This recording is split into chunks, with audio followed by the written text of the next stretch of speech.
வீட்டுக்கு வந்துட்டேன். நோபிட்டா, வீட்டுக்கு வந்தவங்களுக்கு ஒரு ஹாய் சொல்லிட்டு போக மாட்டியா? மாலை வணக்கம். மாலை வணக்கம். மாலை வணக்கம். வாவ், எவ்வளவு அழகா சொல்றா. இந்த சின்ன வயசுல இவ்வளவு பொறுப்பா. நான் என் பேரை கூட எழுதுவேன். அடேங்கப்பா, அவனால அவன் பேரை மட்டும்தான் எழுத முடியும்.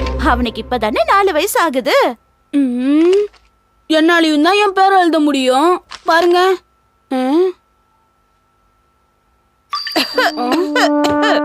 இங்க 5 ஸ்வீட்ஸ் இருக்கு. நான் ஒன்னு சாப்பிட்டா அப்புறம் 4 இருக்கும். ஆஹா, அசத்துறானே. எவ்வளவு புத்திசாலி குழந்தையா இருக்கான். என்னால இதுக்கு மேலயும் பண்ண முடியுமா? என்னையும் பாராட்ட மாட்டேங்கிறீங்க. சரி டோஷியோ சொல்லு. 20 - 10 எவ்வளோ? எனக்கு ஆன்சர் தெரியும். 10. உன்னால மல்டிப்ளிகேஷன் பண்ண முடியுமா? 2 × 2 = 4. கொஞ்ச நேரத்துக்கு இந்த பக்கமே வராதா, புரிஞ்சுதா? இது நியாயமே இல்ல. என்னால மேக்ஸ் நல்லா பண்ண முடியுது, நம்மளுடைய பாஷையும் எழுத முடியுது. ஆனா அம்மா என்ன பாராட்ட மாட்டாங்க. ஏன்னா இப்ப நீ 5th ஸ்டாண்டர்ட் படிக்கிற நோபிட்டா. உன் வயசுக்கு இதெல்லாம் பண்ணிதான் ஆகணும். அதை விடு, குழந்தைங்கள தலைமையில தூக்கி வச்சு ஆடுறாங்க. உன் பிரச்சனை எனக்கும் புரியுது. என்னால மறுபடியும் ஒரு 4 வயசு குழந்தையா இருக்க முடிஞ்சா நல்லா இருக்கும். அப்ப என்னையும் இதே மாதிரி பாராட்டுவாங்கல்ல. சரி சரி, நீ நினைச்சத பண்ணலாம். பண்ண முடியுமா? Read life mission. Read light மிஷினா? ஆமா, நீ ரொம்ப ஆசைப்பட்டு உனக்கு ரொம்ப பிடிச்ச நினைவுகளை யோசிச்சேன்னா அந்த நேரத்துக்கு உன்னால போக முடியும். உனக்கு பிடிச்ச விஷயங்களை மறுபடியும் இன்னொரு தடவை செஞ்சு பார்க்க முடியும். அதுதான் இந்த ரீடு லைஃப் மிஷனோட வேலை. அப்படின்னா இப்ப இருக்கிற பலசாலித்தனமும் புத்திசாலித்தனமும் அப்படியே இருக்குமா? ஆமா, அதனால நீ செஞ்ச தப்ப திரும்பவும் செய்ய மாட்டே நோபிட்டா. இது எனக்கு ரொம்ப பிடிச்சிருக்கு. சரி, எந்த வயசுக்கு போகணும்னு நினைக்கிற? 4 வயசுக்கு போகணும்னு ஆசைப்படுறேன். இததான் சொல்லுவேன்னு எனக்கு அப்பவே தெரியும்.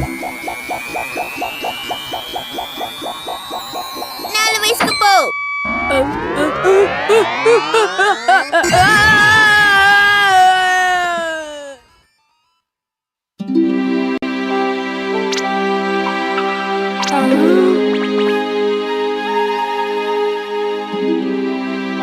நான் எந்த கண்ணாடியும் போட்டுக்கல.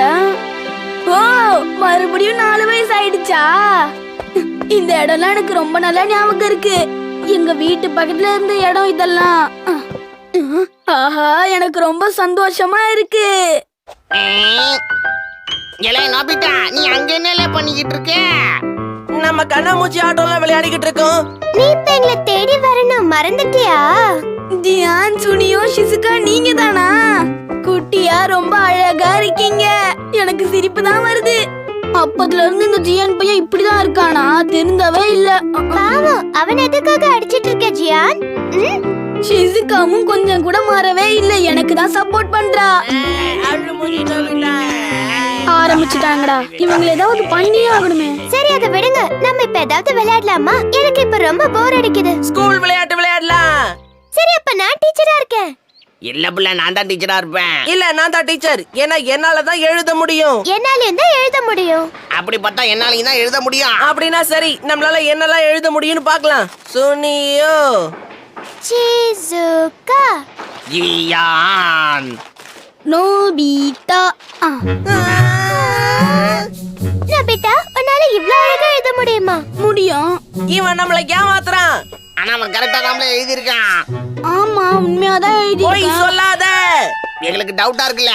சரி, அங்க வராரே அந்த அங்கிள், அவரை கேட்கலாமா? அங்கிள், ஒரு நிமிஷம். இத நீ அப்ப எழுதுன? இத என்னால நம்பவே முடியல. நான் தான் எழுதினேன் அங்கிள். இவன் கரெக்டா தானே எழுதியிருக்கான் அங்கிள்.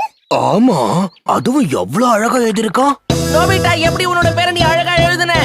அவன் நம்ம கிட்ட சீன் போடுறான்ல. உன்னை சும்மா விட மாட்டோம்.